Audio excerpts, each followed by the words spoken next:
Different's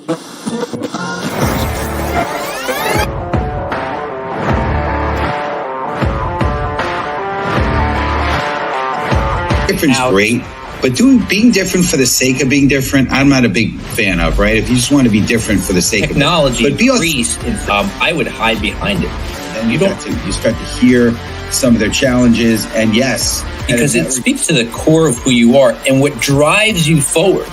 Because what makes you different is what drives you.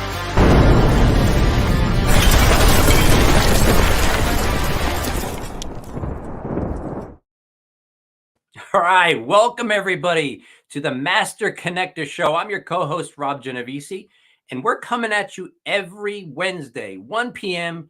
Eastern Time. And let me tell you something, if you're not tuning in on a regular basis, you are missing some amazing conversations. We're here a short time, only for a half hour, but we're packing it in with amazing guests who are going to bring you information, experience, background, stories about how you can level up, how you can advance in whatever you're doing, giving you the tools and equipping you to achieve the goals you want in life. You know, we're all about creating connection here. And I've learned through my journey, you know, early on when I started my first company, I wanted to do it alone. I wanted to leverage technology and processes because I wanted to move fast and I wanted to make all my own decisions. There's a little bit of ego in there, but what I learned is when I collaborated with people, it was much more fulfilling. I actually was able to go farther because there was an added element of somebody else's perspective and somebody else's energy and drive to help fuel the endeavor forward. So we want to bring you people that maybe you can connect with here on this show. You know, my co-host Steve Spiro and I, we go back about 27, 28 years. Two introverts, two former shy guys who really didn't talk to people. Steve he holds a couple of black belts and a couple of different martial arts disciplines. He'd probably sooner hit you than talk to you. And me, I was just deathly afraid of even talking to people. It's a big hurdle for me. We came together through a common mentor, and we learned how that we had to level up our skills. You know, I was basically clueless, knowing nothing about relationships or connection or business or anything. So it was a long journey. And then our paths divided and came back together probably about 5 years ago or so. And today we're doing this show together. And like I said, we're still introverts, but we're not shy guys anymore. So I'm going to bring him on now. My co-host, the master connector himself, Mr. Steve Spiro. What's up, Steve? What's up, Rob G? How you doing, sir? Doing good. Great to, man. I'll tell you what. As you talk about our journey together, and then dividing. I was always better when you were in my life. That's for sure. So I'm just so excited to be collaborating on the show with you. So just appreciate you, sir, big time. And what's going on, friends? Steve Spiro, the Master Connector, coming at you live and direct. And I know we're a couple days out, but happy Father. Hope the fathers, you guys had a great Father's Day this past weekend. Love the fact that summer's here. It's beautiful. We'll live right on the water here, so enjoying the beautiful sun and the beach here. But yeah, so hey, being and by the way, before we get into this, I just want to say welcome, Maria. Great to see you on the show here today. Welcome, Lewis, again. Lewis is 2 weeks in a row. Great to have you on the show. Pumped and excited. Listen, like these guys, get in the comments. Tell them, tell us where you're tuning in from. What city, what state, what country, right? You take this opportunity to connect with each other, right? This is the Master Connector Show. It's all about connection. So get in and make sure you're sending connect requests and have a follow-up conversation. I learned from my friend Tina Campbell, right? The magic is in the follow-up. You follow up, right? That's the key here to anything, right? The platform's great, but if you don't take it outside this platform, what good is it? That's my feeling. So, but yeah, so listen, and I'm on LinkedIn personally because yes, it's a good way to connect, but I love the fact that I could be a difference maker. And being a true difference maker involves more than just ambition. It requires a deep commitment to positive change and the courage to act on it. True difference makers possess empathy and understanding the importance of human connection, recognizing that genuine relationships are the foundation of an impactful leadership. And what's interesting, right? So I love impacting. When I'm up on stage, I just enjoy having the ability to touch lives and make a difference. And my feeling is if you touch one life, it's all worth it, right? My feeling is true success is not how many things, how many material, items you have, or money, or your cars or homes. That's all great. But what to me is true difference, and what's true success is how many people are better off because I was here, because you were here, right? So hopefully you feel the same way. But so back to this, they leverage leadership, and people that are difference makers, they leverage their emotions constructively and using passion and compassion to inspire others and drive meaningful initiatives. By focusing on both small, everyday actions and larger goals, they create a ripple effect that influences their community and beyond. Ultimately, a true difference maker is someone who's consistently striving to leave the world better, like we spoke about. Then they found that in demonstrating that every effort counts. You count. Everything you do counts. I want you to really think about that as we dive in this show. So if you're ready to have my man, Mr. Rob G, introduce our guest, I want you to type in the comments right now, #let's go. And Robbie, I'll turn it to you, sir. All right. Thanks, Steve. Listen, like I said, we're always bringing amazing guests to you, and today is no different. We're going to have on our show Josiah Pladel. He's the founder of 45 Degrees Leadership Development Consulting, where he brings 2 decades of visionary leadership success. With executive expertise and a focus on actionable lessons, Josiah seamlessly connects head to heart, enhancing leadership in today's complex landscape. Josiah began leading in the complex world of public education as a principal. And there's a wide variety of stakeholders in education, if you don't know this, and he was able to increase engagement everywhere. He led the largest increase of parent engagement and the second largest increase in employee engagement across 18 sites. He improved attendance for the first time in 4 years at a large, diverse high school. In fact, it was the largest increase the school had seen in over 8 years. In year 2, it was the first time there were back-to-back years of positive increases. And in year 2, the increase was larger than the record-setting year before. At the heart of all this, there's one reason for his success: Josiah's ability to connect, his ability to communicate in a way that inspires and engages all, and his success is in his ability to leverage emotion to drive results. Please welcome to the show, Josiah Pladel. Hey, Josiah, what's up? Hey, Rob, Steve, how are you guys doing today? Fantastic. I'm great, thanks. Yeah. Good stuff. Well, I tell you what, Rob, I know you say I bring good guests in. I'm like, when you read their bio or you speak about them, I'm like, these are some great people we have coming on, man. Like, wow, Josiah, man, we're honored to have you on the show here with us. Pleasure being on here, having you on here. So, we're gonna just dive into it, but I just want to make a couple things before, a little housekeeping stuff. I want to welcome Carrie Stuckman. I don't know if she's part of your network, Josiah, but I haven't seen Carrie before, so glad you're here. Yolanda Chin's in the house.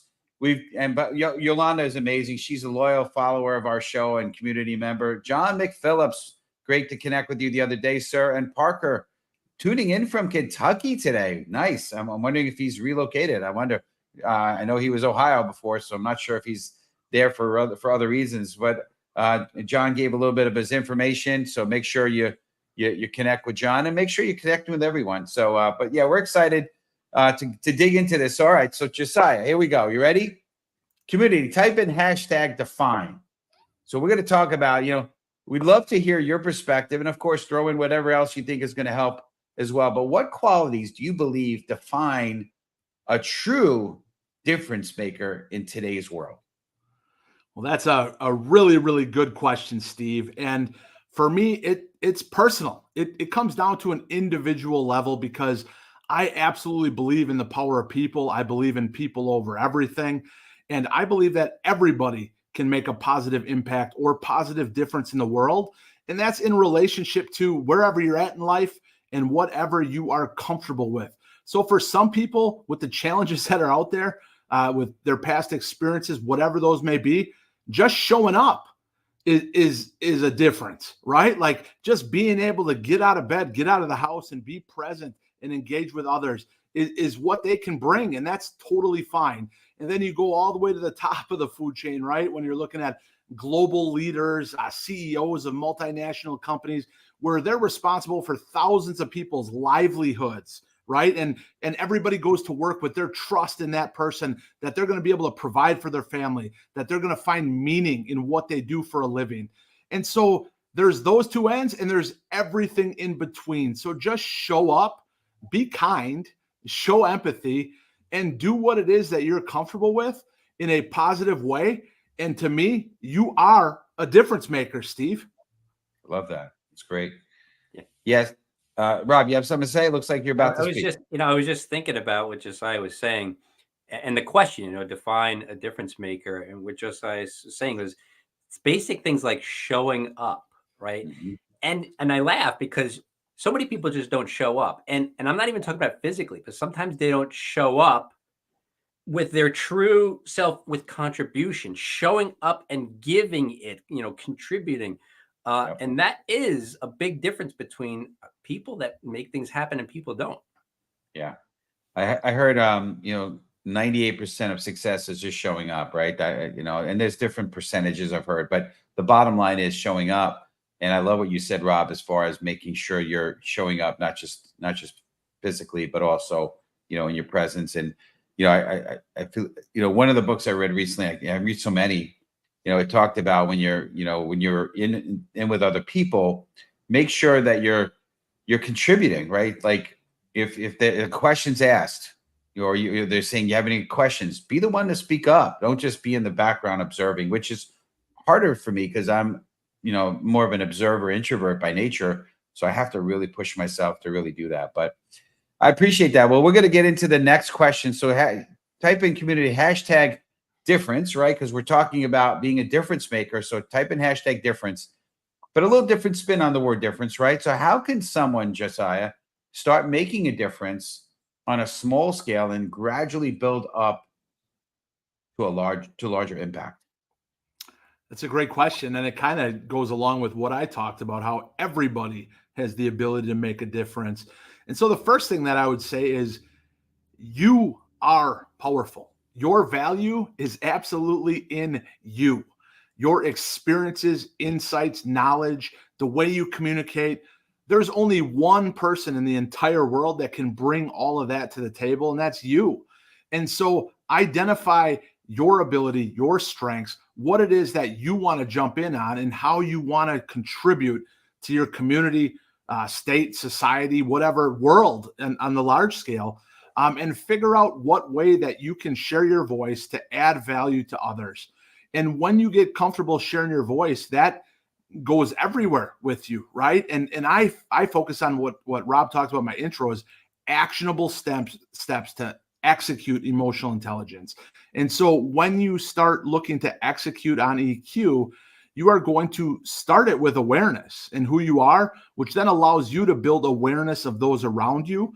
And when you start to understand who people are and what they're struggling with, what they need to bring value, to make a difference, you align that with your natural abilities and start to give that. And it starts off personal first and then goes to professional. And so you will start to level up in your career, in your professional life, once you understand the ability of how you can bring value, how you can share your voice. And that opens the door to really whatever it is you want to pursue as far as being a difference maker. So start at the lowest level with you, and then allow that to grow and strengthen and kind of level up to build understanding of others. And then figure out where your sweet spot is, where your comfort zone is, and start going. Because I can tell you this, Rob, Steve, you guys have probably experienced this. Once you make a little difference, it is addictive, right? Like then you want to go bigger and you want to take bolder action. And what it is that action breeds momentum, which breeds confidence, which then leads to bolder action, which just levels up all of those things. And so figure out what it is you want to do, what you're comfortable with, and leverage that, and let's go change the world together. I love it. I want to just say this is that, so great stuff, Josiah. What happened for me is, as I was starting to reach out on LinkedIn and making an impact and touching people's lives, it was a bit of an endorphin hit, because I started to see spark in people's eyes, and I saw people getting emotional, and it became addictive. And then I started doing videos, and I got the reactions, and then I said, all right. And then I got asked to speak, and I'm like, that became really even more addictive, because you like you said, so it starts out small and then just builds from there. So I appreciate that perspective. Yeah. I just want I'm to going to jump in there for a second, Steve, because Yeah, Rob. it made me Yeah. think of something about what some of the audience might be feeling. And it's what I felt a bunch of years ago. Now, I'm a brand builder now. I build brands for companies, people, whatnot. But my background, my education is in graphic design. I started out as a graphic designer. And I remember thinking years ago, now my wife is a nurse, right? So she has literally saved lives. And I thought, wow, she's really making a difference in the world. I'm like, how could I ever do anything in the world that mattered when she's out saving lives? Like I'm there's no way I'm going to save somebody's life with graphic design, right? So I would actually pray. I'm like, I need some kind of opportunity to make a difference. And a week later, somebody called me from a local charity and said, we have a charity where we raise money to help the families financially with terminally sick children. And we don't have a website. We were wondering if you could help us. And not that I saved anybody's lives by any stretch, but I designed and built a website. I did a lot of marketing. I did flyers for them. So I was able to help them in a way that indirectly, in some small way, made a difference in that charity so they could raise more money. And so if you're out there and you're thinking, well, I'm only this, how could I make a difference? You've got to understand that, like Josiah said, everybody plays a part. You just have to figure out what that part is. Absolutely. I love it. So the next piece of this is examples, hashtag examples, right? Put that in the community. You put that in the comments community. So maybe, Josiah, as we're talking about making a difference, can you share some examples of leaders who have successfully used human connection to drive impactful change? I think that would be a good way to go from here in this conversation. And by the way, before you do that, I just want to give a shout out to Greg Willis. Looks like he's joining us in from YouTube. So great to see you, Greg. And been a long time. We need to reconnect again soon, sir. But anyway, tell us about some examples there. No, Josiah, please. Yeah, so I'll go with what Rob was talking about the contribution that you can make even if you're not aware of it. And so one of my favorite stories comes down to, I posted on LinkedIn yesterday about creating vision and then building clarity and alignment to inspire and engage people to drive results. And my favorite story of that all time comes with John F. Kennedy. And when he was president and we were in the race to put somebody on the moon, he went to tour the NASA facilities that were doing this and executing on this. And as he was walking around the facility, he saw a man and he walked up and shook his hand and said, "Hi, I'm President Kennedy. Nice to meet you. And what's your role here?" And the man looked him right in the eyes and said, "I'm here to put a man on the moon." And JFK walked away and he asked somebody, who was that gentleman I just talked to? And they said, well, he's the custodian. And so when you look at the power of vision and connection and what it is that we're all working towards, there's no better example of what Rob touched on before. And what the question is here, Steve, is that express that vision, build clarity and alignment. People want to follow. People want to add contribution to the world, and they're going to buy in. And if you position that in a way that connects and leverages emotion and provides empathy and care for everybody, whether the custodian or the head, engineer that's building this spacecraft to go to the moon, if everybody's aligned and believes that they're there to put somebody on the moon, you know what happened? We got to the moon, right, Steve? Because that's the power of belief. That's the power of human connection. That's the power of leading with empathy, of inspiring and engaging. And that's one of my all-time favorite stories of what that looks like, not only in execution, but then in results. I love that. Well, you kind of queued up this next question because we got to go into empathy, right? So community, type in hashtag empathy. So tell us, maybe enhance that a little bit, kind of give us a little bit, how can it be enhanced and the ability to use empathy to make a difference? Talk a little bit about that, please. Yeah, for sure. So this is one of my most important areas for me, and I equip, like I talked about, actionable frameworks, and every human interaction is around communication. And so the old saying from Stephen Covey that listening to understand is better than listening to respond. And I'm here to tell you, I respect Stephen Covey, but that doesn't cut it anymore, right? Like the new standard is to listen to empathize. And in my communication framework, I equip people on how to execute that. And it's really, really simple to understand. It's a little bit harder and takes practice to do. But as somebody is talking, you want to first listen to their experiences, both the recent ones and the ones from the past that are going to impact how they show up in that interaction. And then as you are asking questions and executing like high level active listening, just listen for what are their needs, what are their goals, and what are their challenges. And as you're starting to identify those things, you ask yourself a simple question. Am I making those easier or more difficult? Right? And that is how you listen with empathy. And you can read anything you want on communication. It is what connects us, is our ability to communicate. And empathy is the foundation of active listening, which everybody will tell you is the most important skill of communication, right? 2 ears, 1 mouth, the old saying. And so when you equip people with actionable ways to execute empathy, which is what I specialize in, you start to level up and index the power of putting yourself in somebody else's shoes when you start to listen in that manner. Because what are we all driven by? Needs, challenges, and objectives and experiences, right? That's who you are. That's who I am. That's our soul. That's our being, right?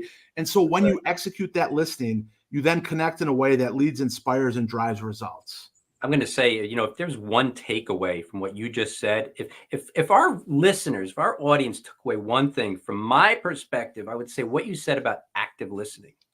Because I used to be like, yeah, I heard what you said, right? In other words, I could parrot it back because I heard it, but I wasn't listening, right? Because I was only thinking about what I wanted to say once that person finally shut up. But so how do you connect with somebody, right? When you hear what they say and respond with empathy, I think I'm summing up a little bit of what you're saying, Josiah. That connection is there because people want to feel heard, right? Absolutely. So, it's interesting. It kind of piggybacks on something that I've been taught, right? As an introvert, it's hard to carry on conversations, or because it's like, okay, what do I got to say? But here's what I was taught: be interested, not having to be interesting. Being interested in them and learning about their story. People love when you open up the door, they love to talk. And I had a call at one of my Connect calls today, and I did my usual. And most people take 10 or 15 minutes to tell their story, sometimes 5 minutes. This woman took like 26 of the 30 minutes we had, and she's like, I'd love to hear about you. I said, well, in the 4 minutes we have left, let me tell you my story. But it's okay. But listen, that's better. I mean, it's better to be a listener and hear, what they're having to say. But because ultimately it's all about connecting. And so that brings us to the next kind of phase here. We want to talk about emotion, right? So community, type in #emotion, because as you start to hear their story, you start to empathize. Now emotions kick in, right? You're connecting. I like to say it's the little kids are playing in the sandbox. You're getting to know each other on an emotional kind of level, not just a business level, right? That's why you always say ditch to pitch. So Josiah, in your experience, how can individuals harness their emotions to inspire and influence positive outcomes? That's a great question. And wow, is that powerful, right? Human beings are emotional beings, and we act based on emotion. Like when you purchase something, you're purchasing that on raw emotion, and then you justify it to yourself with logic, right? Like that's the way that we're wired, and that's how we operate. So if you understand that and you are able to connect with people and understand what I talked about before, if you talk about somebody's needs, challenges, objectives, and experiences, that's emotional to them, right? And the other thing I'll add, Steve, about being interested, not interesting, is we all look to connect by sharing our own experiences, right? Like, hey, I remember a time I had that exact. And what does that do with the conversation? It flips it from being about them to about you. And so as tempting as that is, and yes, it does build connection at times, let it be about them and maintain being interested, Steve. I love that. And so you're going to start then, if you do that, to identify by their body language, by their tone of voice, by their nonverbal facial expressions, Like, where is the emotion, right? And I mean, for me, if I talk about my kids, you're going to know it's emotional with me, right? Caleb and Kenny are the joy of my life, and I physically light up when I talk about them. And so being in tune of others, nonverbal communication, because sometimes, Steve, it's really hard to hear what somebody's saying because you can't hear it because their nonverbal is screaming at you so loud, right? And so pay attention to the nonverbals to see where the emotion is, and then provide support, resources, and opportunity associated with those emotional, charging areas with that person. And when you start to execute that, you're going to connect in a way where, people are going to want to be around you. They're going to want to engage. You move from having to convince to beginning to be able to collaborate. And that's where the power of connection happens. Love it. Love it. Well, we're right. We're really right at, but I want to squeeze this one in. Maybe Josiah, you can give us a little bullet point on the topic connections, right? There's the Master Connector Show, and you were kind of talking about it. So let's finalize. So if you could just give us a little bit on connections. So community #connections. Again, I really appreciate your support, community. You've been great in the comments. I really do appreciate that. But what strategies can leaders use to foster deeper connections within their teams and communities? And I know that's that could be a long answer, but if you could just summarize it quick, and then maybe tell the community the best way to connect with you as we wind down the show here. Yeah. So I'll tie it all together, going back to what we started, what Rob was talking about showing up. All right. So these are the first two pieces of my communication framework. The one is conscious, and showing up. What Rob talked about is not just physical. Are you there present? Are you socially, mentally, and emotionally present? Right. And you have to be all three of those in order to connect. And then the other piece is listen with empathy. And I've already went into that, but let it be about them. Move away from why questions and ask how and what questions, because you get a lot deeper responses, not the 5-year-old, 3-year-old type answer, why. Focus on the how and what. Let them go. Let them be themselves. Let them celebrate themselves and engage. And if you can do those things, be present and listen and execute empathy, like I talked about before, you'll connect with anybody. Awesome. What's the best way for our community to connect with you? LinkedIn is the way. I post every day, 6 a.m. Central Standard Time. I try to bring value every day to your feed on how you can connect. The power of human connection is undefeated. I equip you to connect your head to your heart. And I want to see you follow me. I want to see you engage. And I want to see you add your wisdom and insight. Please show up. Absolutely. Look at that challenge. Josiah just challenged you. He dropped a bomb and challenged you. So community, take him up on the challenge. Otherwise, I'm coming for you. All right. So go do it. Well, we appreciate you big time. Josiah, you brought the heat. You brought it with you. Really appreciate you. We're going to put you in the green room, but community, make sure you connect with Josiah. See you soon. We'll see you afterwards. Whew. Wow. Rob G, huh? Powerful stuff. Look, I got to say, I mean, I know you're bringing in a lot of the guests, Steve, but you never seem to fail to provide amazing guests with great insight. So look, if you're out there, this is about hearing people's stories and hearing a little bit of Josiah's story. I have a story. Steve has a story. Pick up Steve's book, The Tao of a Master Connector. We're going to get that in the comments for you because you want to hear some of the stories behind the overcoming, because that only thing that stops any of us from reaching the goals and aspirations we have is what we have to overcome to get there. So I'm going to put that in the comments, Steve, but awesome stuff. Thank you, sir. I appreciate it.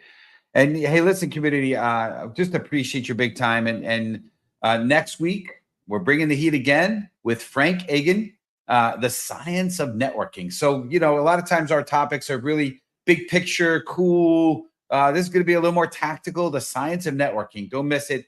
June 26th, same bad time, same bad channel. It's episode 169. Crazy how we are just blowing through these episodes. So just appreciate you. And if you're interested in sponsoring an episode, go to the masterconnector.show. You could also go to masterconnector.show to learn and see all the up and coming episodes. I know Rob has done a great job of uploading, not just July, but August is up, and we've got September and October. We're booked out all the way to the end of January. It's crazy, but we got some power pack people coming. But I want to just end with a story. Listen, Dr. Paul Farmer, a physician and anthropologist, co-founded Partners in Health to provide quality healthcare to impoverished communities worldwide. His relentless dedication to serving the undeserved led to transformative improvements in global health, particularly in Haiti and Rwanda. Farmers' compassionate approach and innovative solutions have inspired many to join the fight for health, equity, and social justice. Remember, folks, whatever you do, like Josiah said today, the little things. Doesn't have to be. You don't have to be on a mission to stop world health crises or feed the hungry around the world. You still have an impact. You could still touch or impact one life and be that light. See you next week. And you start to hear some of their challenges, and yes, because it speaks to the core of who you are and what drives you forward. Because what makes you different is what drives you.